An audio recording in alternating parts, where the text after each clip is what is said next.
Para dibujar un marco histórico global, planteamos las dos siguientes grandes épocas históricas, Antiguo Régimen y Antiguo Régimen. Definamos el Antiguo Régimen como la transformación de los reinos medievales europeos en imperios universales de régimen absolutista a partir del descubrimiento de América, y es decir que el Antiguo Régimen, que fue la época virreinal colonial en América, así se le interpreta, nace con el siglo XVI. El nuevo régimen es la transformación de esos imperios universales en naciones políticas independientes y soberanas por vía revolucionaria, es decir, a partir de la Revolución Francesa. De tal suerte que en el presente, si miramos en retrospectiva, podemos muy bien apreciar a los siglos XIX y siglo XX como esos siglos en donde tiene lugar un proceso muy complejo de recorte y de organización de estados nacionales, de naciones, que son procesos en los que la variable independiente del nacionalismo y de la cuestión nacional es la variable fundamental de todos los procesos. Si ya nos centramos en México y en el siglo XIX y el siglo XX, podemos mirar cómo en el estrato de las letras y de la literatura se refracta esa compleja dialéctica. El programa de hoy vamos a dedicarlo a eso, a el modo en el que este proceso nacional se manifiesta en las letras y en la vida literaria de México, siglo XIX y siglo XX. Quédese con nosotros, esto es Plaza de Armas.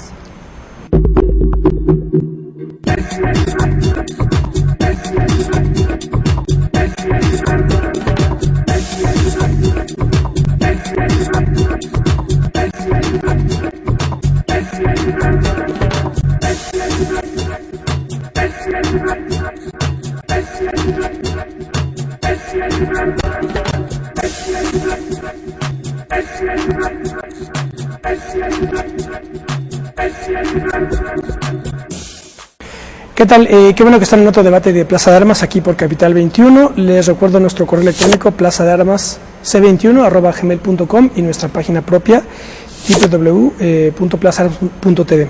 Bueno, como dije en la introducción, vamos a dedicar este programa a hablar sobre la literatura nacional, la expresión nacional, para utilizar la fórmula de don José Luis Martínez. Y vaya este programa en homenaje a José Luis Martínez, la expresión nacional, que es cómo a través de las letras la nación mexicana durante el siglo XIX y el siglo XX se configura y se da una forma histórica determinada. Para hablar sobre ello, tengo el placer de saludar a nuestros invitados. Nos acompaña la doctora Belén Clark de Lara.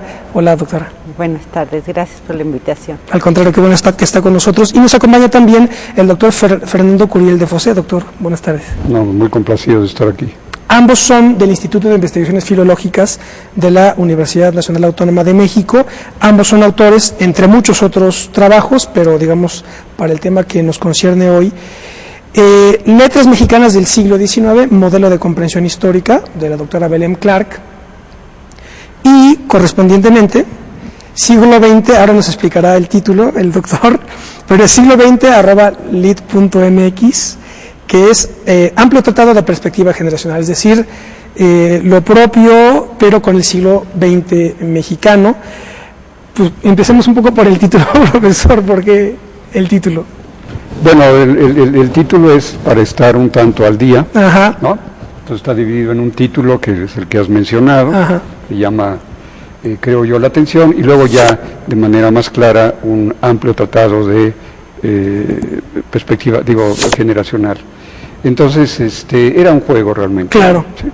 Bueno, vamos a ver, entonces, ya hemos nosotros realizado otros programas en donde tratamos, por ejemplo, con motivo de los bicentenarios, el tema del problema americano, desde un punto de vista ideológico, desde un punto de vista de las grandes formaciones ideológicas, como el cardenismo puede ser, o el juarismo, o de los procesos revolucionarios. Pero ahora vamos a hablarlo desde el punto de vista de la literatura, como ese gran estrato de configuración, digamos, histórico. ¿Cómo podemos comenzar a analizar el siglo XIX y el siglo XX, que sabemos que, digamos, orgánicamente no hay cortes, ¿verdad? Siglo XIX y siglo XX, hay más continuidad que discontinuidad, pero ¿cómo podremos empezar a ofrecer un marco general analítico? Para organizar la investigación de 100 años, que es un mundo además en materia literaria, autores, obras, revistas literarias, periódicos. Yo lo dividí en 4 etapas. No quiere decir que no somos Europa donde una sea la respuesta a la otra. Realmente es, como decía Luis Mario Schneider, este proceso de rupturas y continuidades. Y en una manera de organizar, no de cortes exactos, sino de organizar periodos de estudio, lo dividí en 4 etapas. La primera, que llamo neoclasicismo, y que tomo esta división más o menos de Alicia Perales, Sí. iría de 1812 a 1835, pensando siempre en hitos literarios, no políticos. No políticos. Esta etapa sería la del neoclasicismo y empezaría en 12 porque es cuando tenemos la libertad de imprenta en México, en el naciente, en el proceso emancipador de la metrópoli, y en 35 porque es el cierre de esa primera etapa.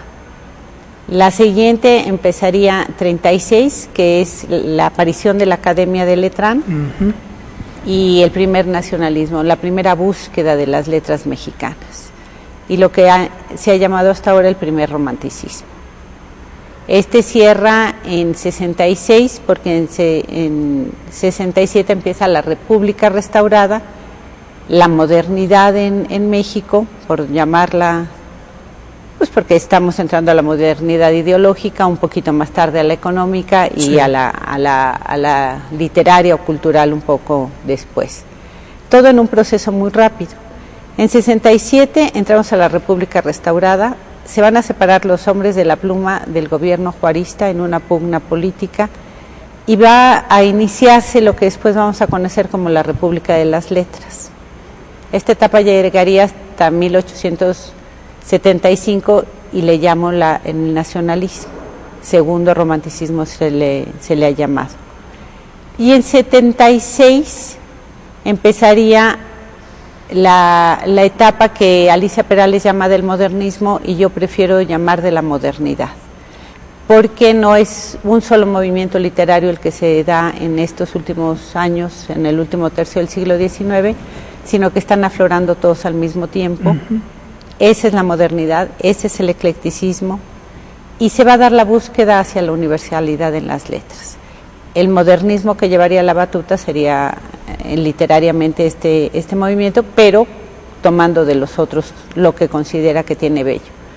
Y cierro el siglo en 1911, que es cuando desaparece, cuando se publica el último número de la Revista Moderna de México, que es, digamos, el último bastión del modernismo, ya con los ateneístas dentro. Y ahí se cerraría el siglo en 4 etapas para su posible estudio, con las rupturas o continuidades que tuvieron. ¿Cuáles son las figuras fundamentales de cada periodo?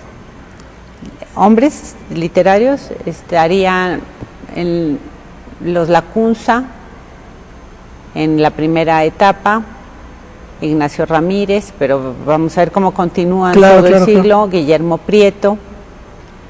En la segunda es hablando de la primera son todavía los neoclásicos, los que vienen de la Arcadia. Yo creo que la gran figura sería, sin ser neoclásico, pero por esa época, Lizardi. Yo creo que es el paradigma. Luego vendría la Academia de Letrán, con los Lacunza, con Guillermo Prieto, con Ignacio Ramírez. Luego vendría la República de las Letras, abanderada por Ignacio Manuel Altamirano. Y ahí está Cuéllar, vuelve a estar Prieto, está Riva Palacio, está otra vez Ramírez, los grandes nacionalistas. Y en 76, ya en la última etapa, al principio dice Gutiérrez Nájera solo, el que va dando una propuesta diferente hacia el modernismo. 76 porque es el año del primer manifiesto. Yo digo primer manifiesto, no manifiesto, se dice que el modernismo no los tuvo. Pero Gutiérrez Nájera yo creo que es donde plantea lo que va a ser después la independencia del nacionalismo y de los patrones hispanos, nada más. Y ahí estaría Gutiérrez Nájera, están caminando, no entrando a las polémicas de construcción del modernismo, pero estaría Otón, estaría López Velarde, estaría Valenzuela, como los grandes nombres. La generación o la constelación que le sigue de inmediato estaría Tablada, estaría Balbino Dávalos, estaría Ceballos, así de los grandes, ¿no? Nervo, por supuesto. Y ahí serían los reconocidos hasta ahora, con toda una gran gama de gente trabajando por una literatura nacional que todavía hay que rescatar de los periódicos. ¿Cómo se da en el siglo XX, cómo han sido las interpretaciones en el siglo XX de este periodo del siglo XIX? Pues lo que pasa es que justamente la visión que se tiene en términos de la apreciación desde el siglo XX, del siglo XIX, sí, ha sido una visión terriblemente lastrada por prejuicios, por pugnas desde el punto de vista de intereses de grupos, y la labor como la que está mencionando Belén es justamente la necesidad de abrir a una interpretación múltiple un siglo del que se ha tomado, sobre el que se han tomado posturas de rechazo, casi como de resignación. Bueno, pues tuvimos un 19, ¿no? Y es muy reciente el trabajo realmente de recuperación de ese siglo. Para el siglo XX, que es lo que me engarzaría yo en el comentario, en un principio se intentó dividirlo al modo bipartidista en dos partes, ¿no? La mitad del siglo XX, la primera, que correspondería a Alfonso Reyes, y la segunda mitad del siglo XX, que correspondería a Octavio Paz. Por fortuna las cosas no son así de sencillas, hay una mayor carga desde el punto de vista histórico y estético, crítico, en todo esto. Y bueno, y ya la manera en que puede apreciarse el 20 también cambia, como ha cambiado la manera de apreciarse el 19. Lo que es indudable, y no sé qué es lo que opine Belén sobre esto, es que la concepción de la literatura varía en un periodo, en un siglo como el 19, que es el de la hechura de una nación, claro, ¿sí?, que el momento el momento mexicano del siglo XX, donde el concepto de literatura varía, ¿sí? Entonces, lo que vemos es y es lo que quería comentar un poco para situarme en la conversación. Sí. Para mí es profundamente honroso compartir con Belén esta preocupación sobre un intento de repaso, de examen, de investigación, de inquisición del proceso de las letras mexicanas, desde el momento en el que el país declara hay la voluntad de emancipación, de independencia, seguirlo a lo largo del siglo XIX, a lo largo del siglo XX, prácticamente hasta el año 2000. La intensidad, a ver, una interpretación que yo podría hacer es esta. ¿No podríamos considerar que la misma intensidad política que influyó en la vida literaria durante la primera mitad del siglo XX es similar a la del XIX? Es decir, los conflictos entre comunistas y liberales y la revolución, el marxismo, las guerras mundiales, no afecta, la Revolución Mexicana, ¿no fue de la misma intensidad que en el XIX? Lo digo en el sentido, por lo que comentaba usted, de que el 19 fundamentalmente estaban consagrados a la hechura nacional, pero ¿no podríamos eso extender por lo menos hasta la primera mitad del siglo XX? Sí, no sé tú qué opinas, pero desde luego, desde el punto de vista de lo que sería el contenido político, cultural, educativo, sí, puede pensarse que el siglo XX es un siglo de batallas tan intensas como lo fue el siglo XIX. Lo que pasa es que hay ciertas especificidades, claro. O sea, hay notas que marcan un distinto tono y propuestas, ¿no? El problema del 19, que yo no lo conozco tanto como como Belén, pero sin duda el hecho de la emancipación política entre 1810 y 1821 no permite realmente la modificación de régimen. Esto va a ocurrir hasta la República restaurada. Claro. Entonces, sí habría que reconocer características específicas a cada uno de los dos siglos. Yo como tampoco conozco el 20 y me rehúso a conocerlo, pero en el 19, en las etapas de guerra se paraba la literatura, porque había que defender a la patria. Contra el extranjero había que defenderse entre ellos mismos, en las guerras intestinas. Ahí sí la producción literaria baja considerablemente, porque los hombres de guerra eran los mismos de la pluma, entonces dejaban la pluma un poquito para ir a defender. Y yo creo que eso no pasa ya están divididos, ya no son los mismos los que van a la guerra que los que escriben. En el 20. En el 20. Entonces la producción, pues siempre permanece. Conflictiva o no conflictiva, pero está. Bueno, pero en el 19 eso sí es la parte interesante de un proyecto compartido. Claro. ¿Sí? Que es el de las dificultades de su propia fragua. ¿Sí? Claro, claro. Lo complejo de llegar a una visión compartida sobre cómo contar, cómo relatar el proceso de las letras en un país específico, con características muy específicas, ¿no? Que es lo que estamos haciendo, intentando hacer Belén y yo. Porque, por ejemplo, si el concepto de las letras en el siglo XIX no tiene, vamos a llamarle, las fronteras precisas que plantea el 20, de todas maneras, estos hombres con médula de león, como se decían, estos forjadores de la patria a lo largo del 19, siguen haciendo literatura.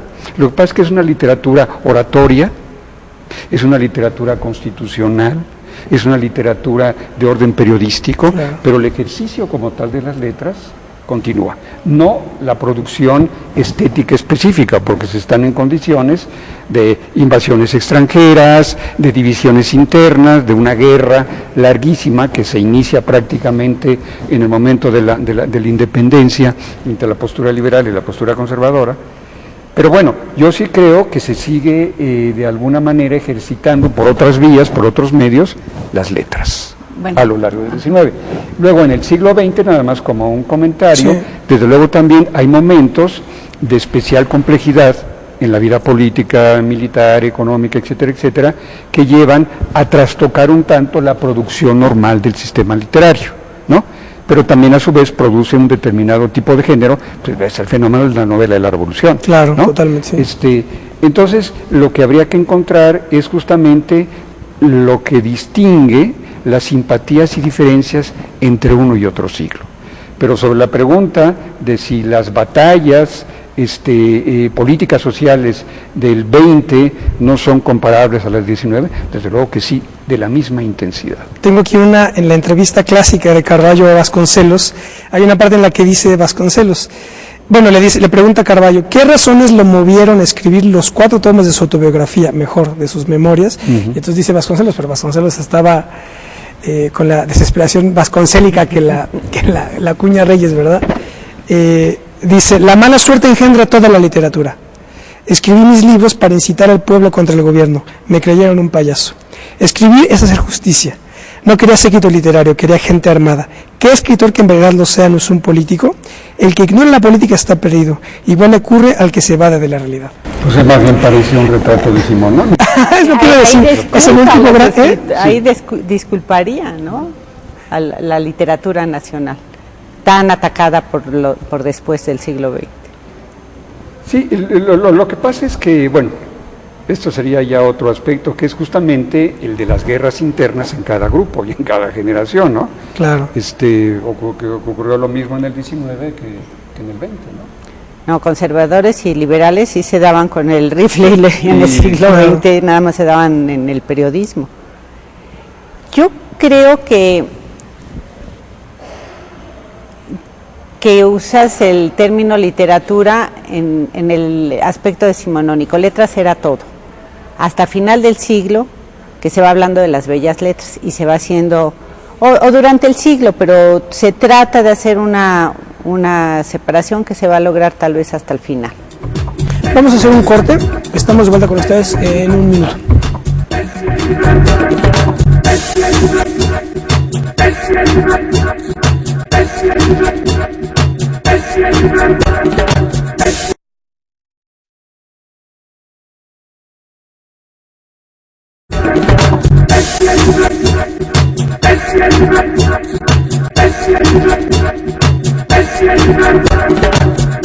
ya estamos de vuelta. Esto es Plaza de Armas. Estamos conversando con la doctora Belén Clark y el doctor Fernando Curiel del Instituto de Investigaciones Filológicas de la UNAM sobre letras nacionales siglo XIX y siglo XX.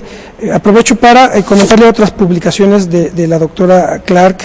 Tenemos José Tomás de Cuéllar, obras 1, narrativa 1, El pecado del siglo, novela histórica, época de Revillagigedo, estudio introductorio de la doctora Belén Clark, todo esto editado por la UNAM. También tenemos este otro trabajo, La República de las Letras, Asomos a la cultura escrita del México decimonónico, son 3 volúmenes, yo tengo aquí uno de ellos, también edición de Belén Clark y Elisa Speckman Guerra, todo de la UNAM.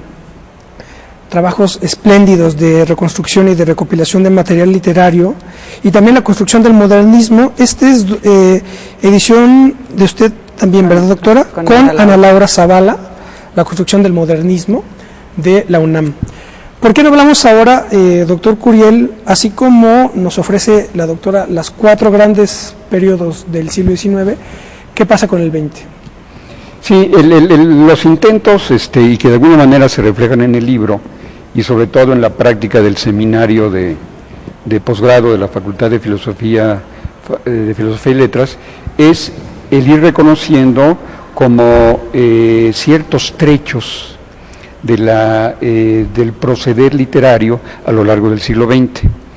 Yo empiezo, Belén, según lo acaba de comentar, ve el límite inferior del siglo en 1812, porque se produce un fenómeno un episodio importantísimo, que es la libertad de imprenta.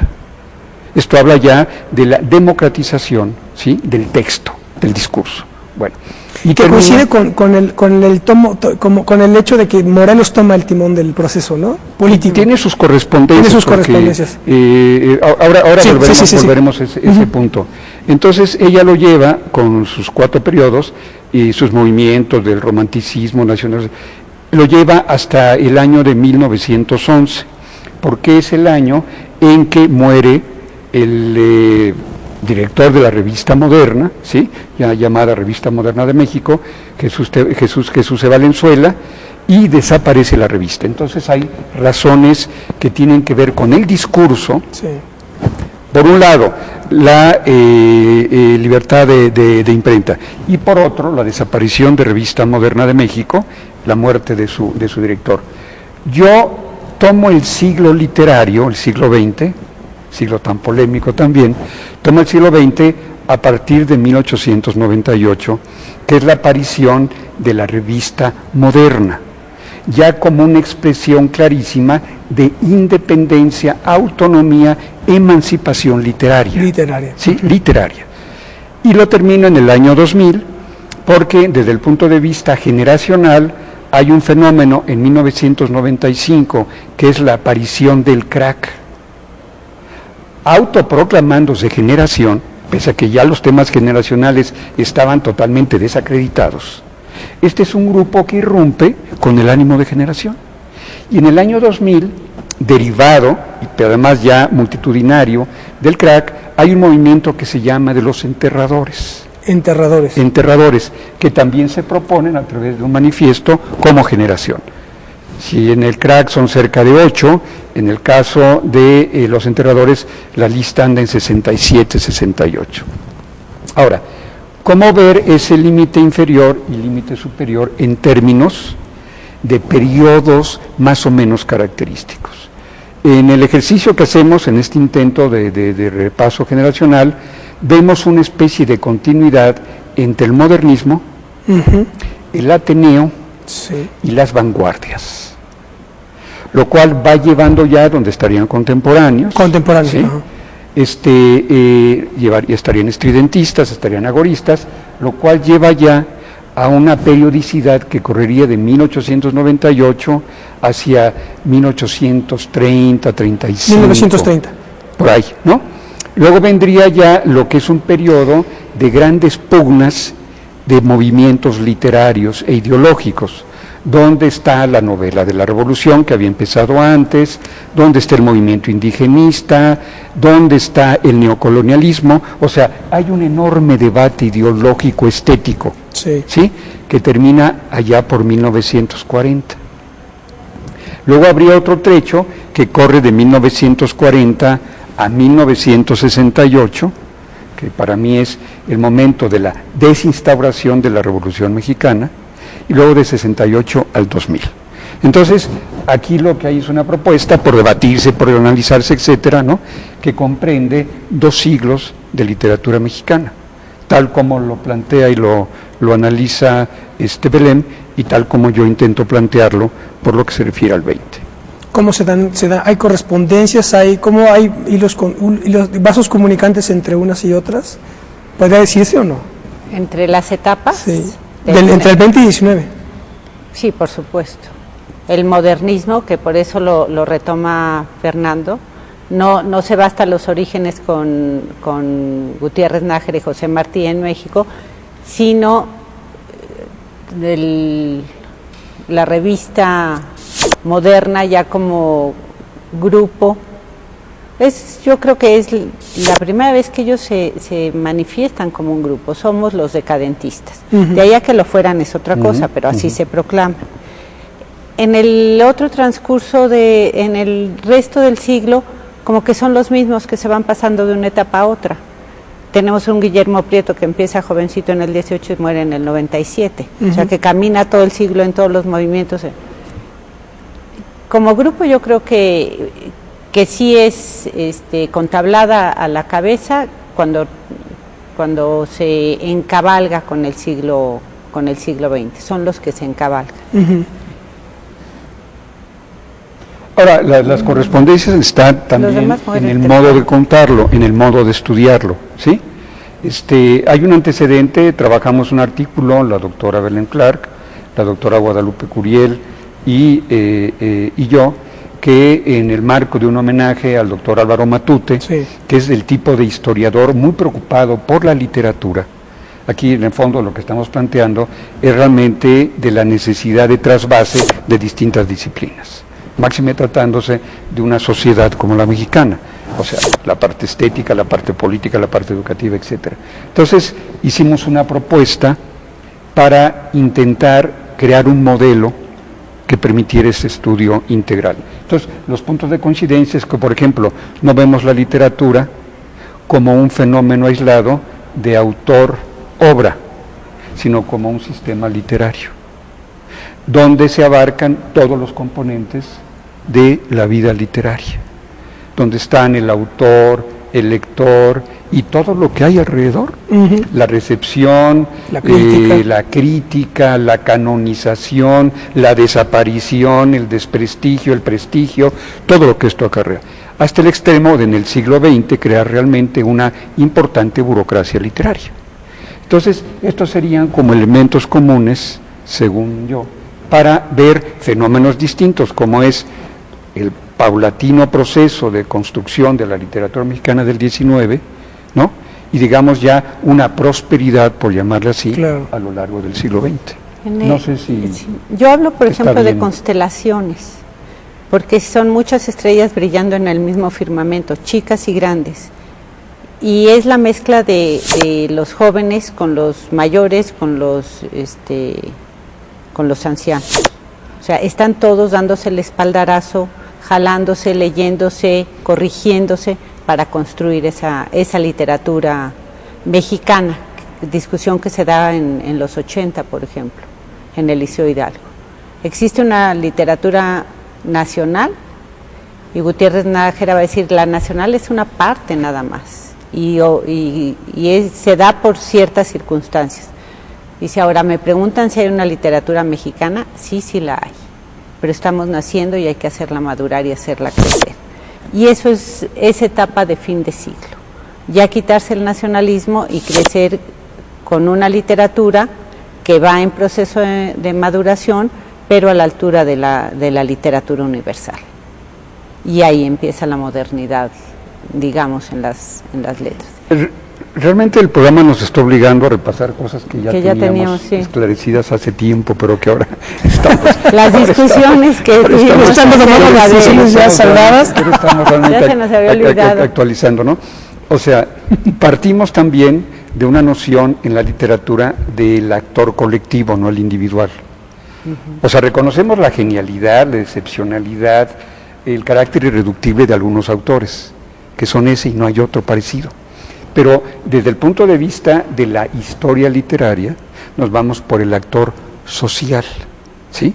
Entonces, así como Belén enfatiza en el caso del siglo XIX las asociaciones literarias, yo en el caso del XX enfatizo las generaciones, con un pequeño matiz. Hablo de distintas formas de agrupación en el XX. Están las generaciones típicas, a partir de Ortega, las generaciones típicas que son de coetáneos, ¿no? O sea, más o menos nacidos casi en el mismo hospital, el mismo día, con el mismo ginecólogo. Después vendrían los contemporáneos, los que son de distintas fechas, pero más o menos próximas, ¿sí? Después vendría lo que llama Belén constelaciones, que une a distintas generaciones. Creo que podrías poner un caso en el 20, yo podría poner en el 19, y yo en el caso del 20, de una constelación, ¿no? O sea, donde hay distintas edades, alguno de los grupos.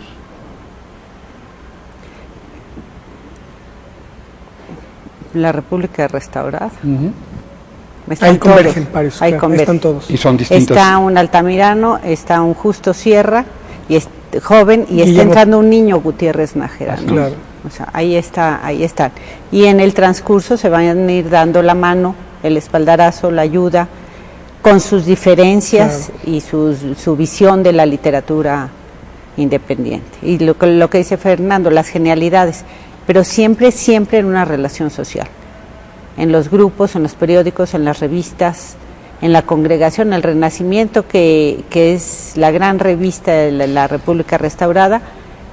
Altamirano la abre para conservadores y liberales. Ahí se enlazan, dejan de haber esas divisiones para un proyecto conjunto de integración y de hechura de la nación, de un público lector también, que siempre estamos preocupados. ¿Qué están diciendo los escritores, pero para quién lo están diciendo? Claro. ¿Cuál es la necesidad de ambos para que pueda haber una comunicación? ¿Por cuanto al 20? Sí, en cuanto al 20, bueno, un ejemplo inmejorable lo constituye el Ateneo de la Juventud, claro, donde tienes a figuras realmente casi niños, como Julio Torri, como Alfonso Reyes, ¿no? Claro, sí, 19, seguramente los andan en sus 17, 18 años, con la alianza en términos de proyectos estéticos, pero también educativos, políticos, con un Jesús Urueta, ¿no? Con un Luis G. Urbina. Entonces lo que tienes es realmente una mezcla de generaciones. Tienes hijos, tienes padres y tienes abuelos. Y no solamente eso, la forma en que el Ateneo consigue una formidable alianza con Justo Sierra, claro, que sería un representante un tanto como del 19, ¿no? O sea, vaya, aunque ya imbuido primero en el positivismo, después en el antipositivismo, etcétera, etcétera. Entonces, estamos refrescando categorías, pensamos que son instrumentos operativos muy útiles para la lectura integral y el proceso 19-20.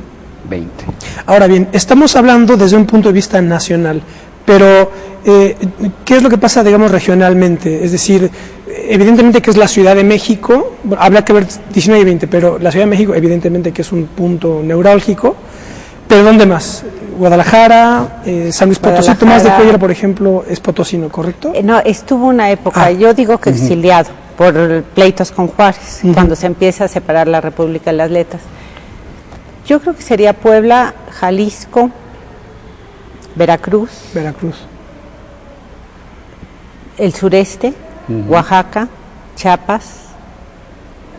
Lo que pasa es que se vienen acá, aunque regresen a sus lugares, pero son idas y venidas.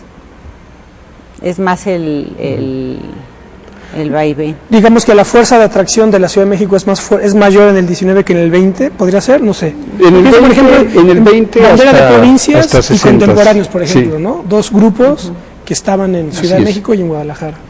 Sí, es un proceso, de descentralización paulatino, pero lo que planteabas tú es realmente muy interesante porque los momentos importantísimos de la literatura mexicana tienen que ver con una resonancia hispanoamericana. O sea, hay por ahí una frase de Alfonso Reyes, que es de una gran expresividad, que dice que una nación muestra su salud cuando tiene una excelente comunicación externa y una excelente circulación interna, ¿no? Que esa es una manera de leer el estado de salud de una nación. En el caso simplemente del movimiento, pues Gutiérrez Nájera está a la cabeza de un movimiento de carácter hispanoamericano. Pero hasta ese momento. Hasta Hasta el último tercio del siglo XIX. Antes, ¿Él mismo con plena conciencia de esa proyección o eso ya es una interpretación ya en retrospectiva? Hispanoamérica está sufriendo el mismo proceso. Claro, sí. Político, económico, No, eso sin duda, y eso claro. va dando que al mismo tiempo se vayan dando las lumbreras. Ahora, que se conocía, sí. Empiezan a reproducirse textos de Gutiérrez Nájera en Cuba, por ejemplo, o de Darío en México. Empieza a fluir a través del periodismo, cosa que no había tan fácilmente en la primera mitad del siglo XIX. A mí recuerdo que en la entrevista que le hice a Porfirio Muñoz Ledo, fue muy sugerente, dice, generacionalmente yo formo parte de ese grupo de americanos que estábamos todos en sintonía leyendo los breviarios del Fondo de Cultura Económica. O sea que sin querer queriendo, digamos, estaban todos en la misma sintonía en esa perspectiva, ¿no? Sí, parte, Porfirio, de una generación importantísima que es la generación de medio siglo. Claro, de la revista, sí. La revista, todo esto es un fenómeno muy universitario, acababa de inaugurarse la ciudad universitaria, está como director de la Facultad de Derecho Mario de la Cueva, y hay un grupo de jóvenes, Víctor Flores Olea, Carlos Fuentes, Porfirio Muñoz Ledo. Arreola, ¿no? No, Arreola tiene que ver de otra manera con la ¿no? universidad. Estos están todavía como estudiantes de Derecho, ¿no? Y entonces se acercan a Mario de la Cueva, Mario Cueva patrocina la revista, le sugiere que por qué no le preguntan, por ejemplo, a Alfonso Reyes, ¿no? Qué sugerencias podrían tener, o sea, que hagan un poco una labor y aparece Medio Siglo con su manifiesto en el año de 54. Pero, por ejemplo, no había, esto es un dato interesante, no hubo, por ejemplo, un proyecto como el de Cuadernos Americanos de Silva Herzog en el 19. No, con trabajos había revistas literarias que a veces pero lo que quiero decir es que, por ejemplo, ya el grupo de Silva Herzog, y con quien lo creó, León Felipe, etcétera, tenían en su propia concepción la proyección americana. Digamos, en ejercicio y en representación. Pero venía de atrás, venía de las posturas del Ateneo, correcta, de las posturas del modernismo. Las revistas, que hicimos otro librito juntos, que fue el modernismo a través de 5 revistas. Ahí sí ya se tiene la conciencia de incorporar textos hispanoamericanos y europeos. ¿A quién se está leyendo en México a través de esas revistas? Y los paradigmas serían la revista Azul de Gutiérrez Nájera, 94-96, la revista Moderna, 98-3, su segunda etapa, Moderna de México, 3-11, Sabia Moderna. Y Sabia Moderna, que es la revista del Ateneo, de 1906. Que dura 6 números. Ahora, como fenómeno, o sea, sería cuestión ya vamos a tener que ponernos a trabajar. Sí, ¿verdad?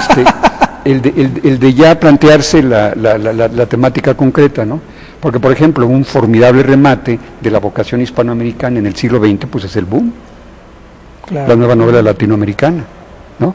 Que es esencialmente un invento literario y de mercado, ambas cosas, donde están Carlos Fuentes, donde está Mario Vargas Llosa, donde está Julio Cortázar, y bueno, finalmente también García Márquez. Y ahí se podría decir lo que dice Vasconcelos, la mala suerte engendra toda la literatura, porque fue en torno de dictaduras, ¿no?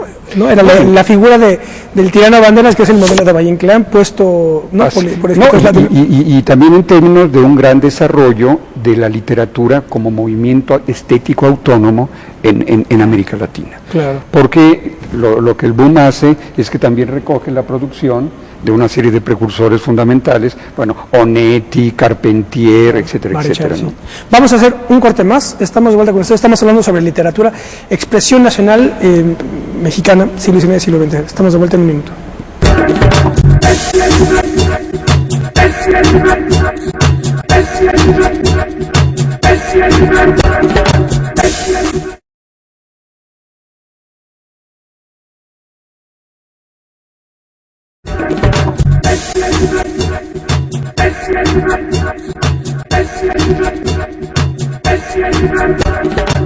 Bueno, estamos de vuelta, esto es Plaza de Armas, ya estamos en el último bloque, estamos conversando con don Fernando Curiel y la doctora Belén Clark de la UNAM sobre la expresión nacional.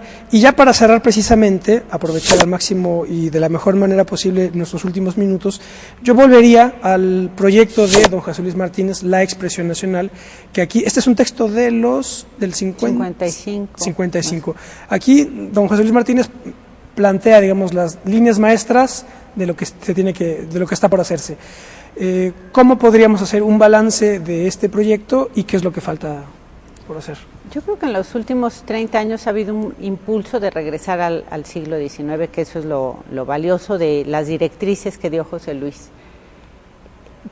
Pero también hubo un momento entre 56 que nace el Centro de Estudios Literarios de la UNAM para rescatar sus fuentes, para hacer historia, para hacer estudios de la literatura mexicana, se va perdiendo esta necesidad de historiar.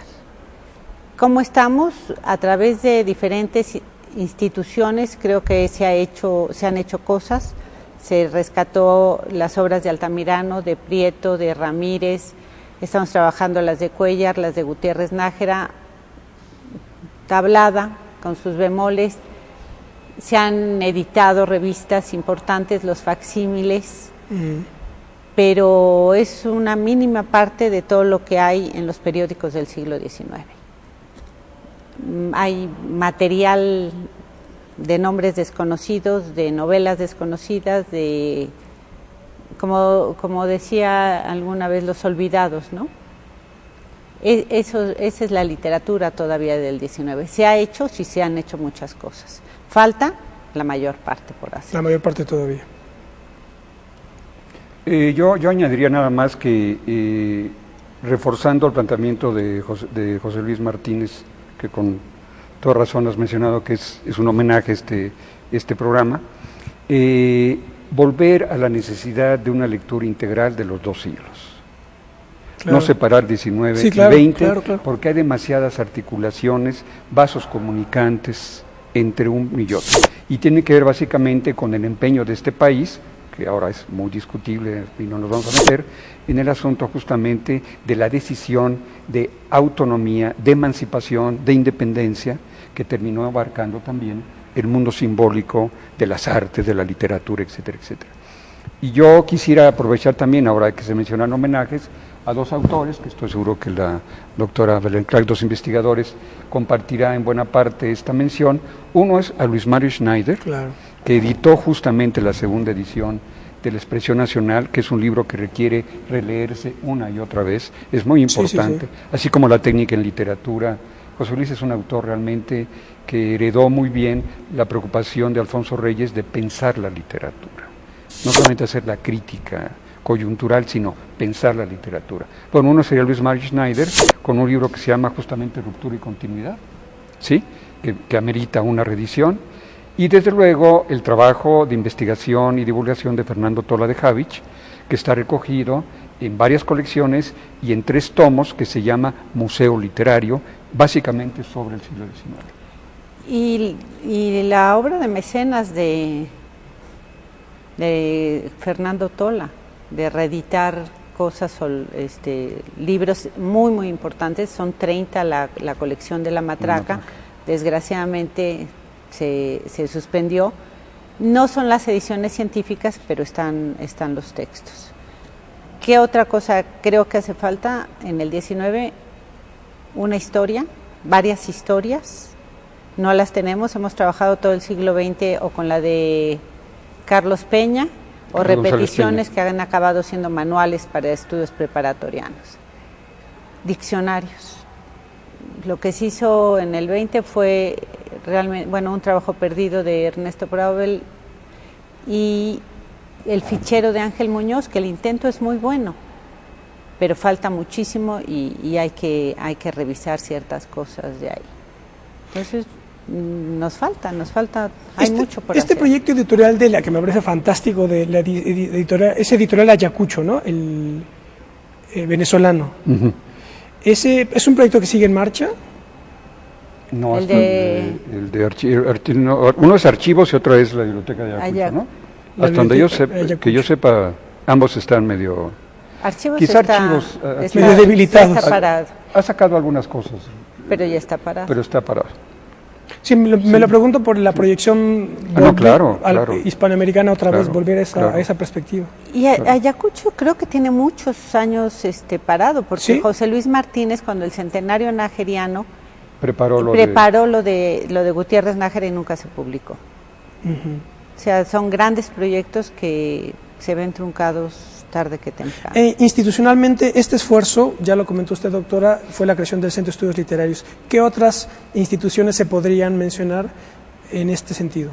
Instituciones en donde se manifiesta ya esa cristalización ya más institucional, sistemática, como usted dice, de la vida, de la expresión nacional literaria. No, pues evidentemente está el Colegio de México, está la Veracruzana. O sea, ya haciéndose el recuento, aparece que no ha cesado el trabajo, el esfuerzo. Yo lo que creo es que llegue el momento como de una revisión de las condiciones de posibilidad y de qué tipo de pactos, que de manera pedante digo yo cognitivos, o sea, qué tipo de acuerdos teórico-metodológico habría que establecer para esto, ¿sí?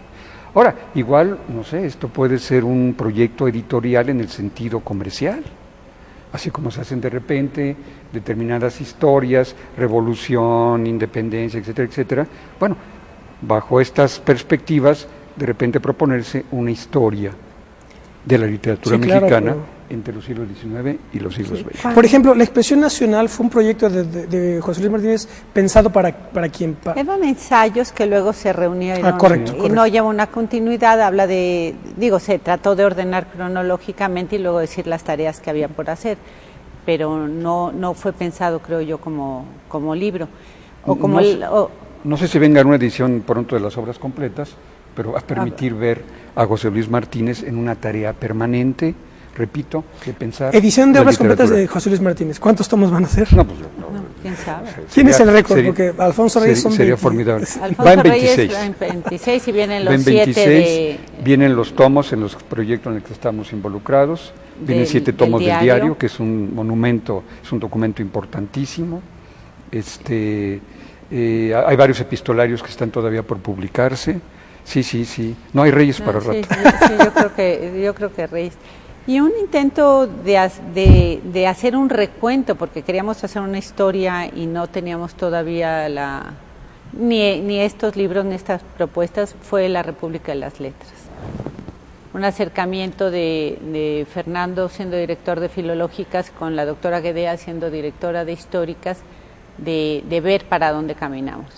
Y fue una suma de buena parte de los que trabajábamos siglo XIX, no todos. Y tantos ensayos. Nos faltó haber escudriñado tal vez más en los estados, pero bueno, se cerraba el siglo XX y ya tenemos 84 colaboradores y si así costó trabajo sacarlo. Y nos ganó la sentencia.